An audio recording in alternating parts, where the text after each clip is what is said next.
Hello friends, income tax के cases की series में आज जो मैटर हम डिस्कस करेंगे वो सर्च के बाद जो एसएससी के बैंक अकाउंट्स के ऊपर एक प्रोहिबिटरी ऑर्डर पास कर दिया जाता है या एसएससी के जो लॉकर्स होते हैं उनके अगेंस्ट प्रोहिबिटरी ऑर्डर्स पास कर दिया जाता है उससे रिलेटेड है। कई बार इनकम टैक्स की प्रोसीडिंग्स में ऐसा हो सकता है कि जो लोग भी इनकम टैक्स की प्रोसीडिंग्स से रिलेटेड हैं वो इनकम टैक्स डिपार्टमेंट के किसी इंस्ट्रक्शन को मिस्टेकनली पढ़ लें या उसको मिस्टेकनली अप्लाई कर दें तो वो उनको किस तरीके से एक बहुत ज्यादा बड़ी मुसीबत में डाल सकता है। ये केस इस चीज का एक परफेक्ट एग्जाम्पल है। प्रेजेंट इशू सुप्रीम कोर्ट के सामने एक case HDFC bank limited versus state of Bihar and others के केस में आया। यह मैटर 468 आईटीआर पेज नंबर 650 पर रिपोर्ट हुआ और इस केस का जजमेंट 22 अक्टूबर 2024 को आया। प्रेजेंट केस के अंदर एक ग्रुप ऑफ असेसीज के यहां सर्च हुई और जब यह सर्च हुई तो काफी सारे असेसीज के बैंक अकाउंट और लॉकर्स को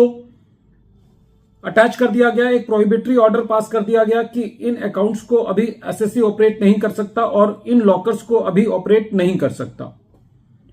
एसएससी ने एक एप्लीकेशन लगाई कि जो हमारे अकाउंट्स हैं और जो हमारे लॉकर्स हैं उनको रिलीज किया जाए, हमें उनको ऑपरेट करने की छूट दी जाए। और इनकम टैक्स डिपार्टमेंट ने एक ऑर्डर पास किया जिसके अंदर खाली इस चीज की रियायत दी गई थी कि जो एसएससी है वो अपने खाली बैंक अकाउंट्स को ऑपरेट कर सकता है और कहीं पे भी उन ऑर्डर्स के अंदर ये बात मेंशन नहीं थी कि एसएससी अपने लॉकर्स को भी ऑपरेट कर सकता है। जब ये ऑर्डर्स बैंक को रिसीव हुए तो बैंक के ऑफिसर्स ने उन ऑर्डर्स को गलत तरीके से पढ़ लिया और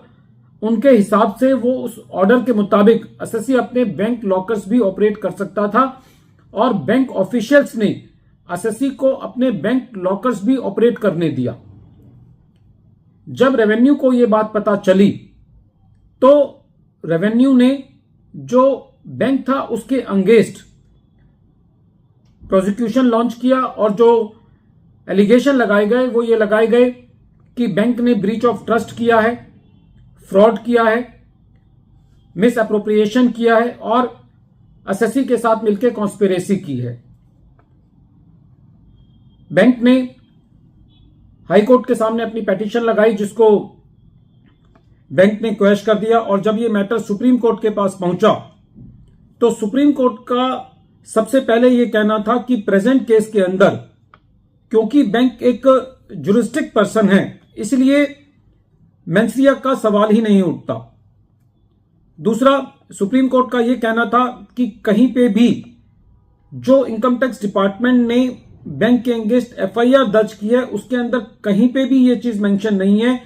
कि जो बैंक है या उसका जो स्टाफ है उसने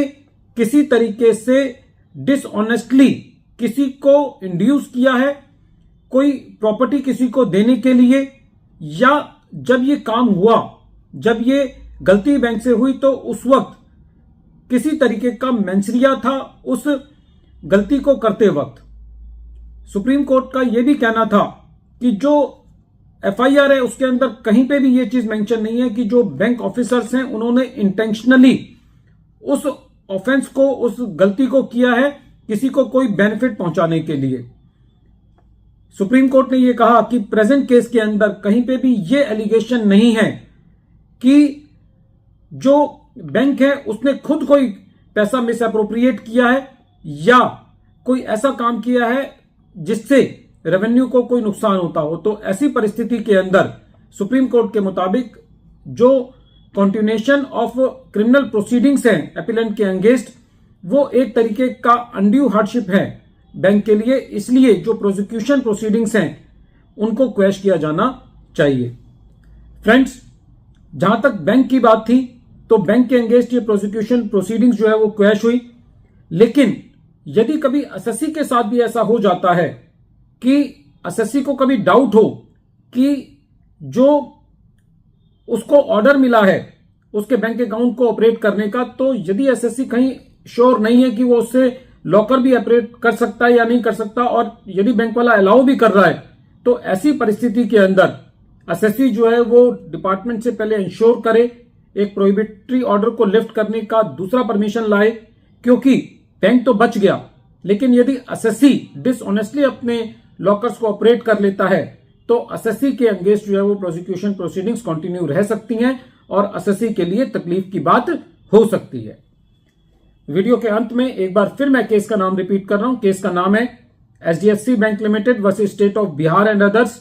और ये केस 468 आईटीआर पेज नंबर 650 पर रिपोर्ट हुआ। मैटर ऑनरेबल सुप्रीम कोर्ट ने 22 अक्टूबर 2024 को डिसाइड किया। Thank you friends.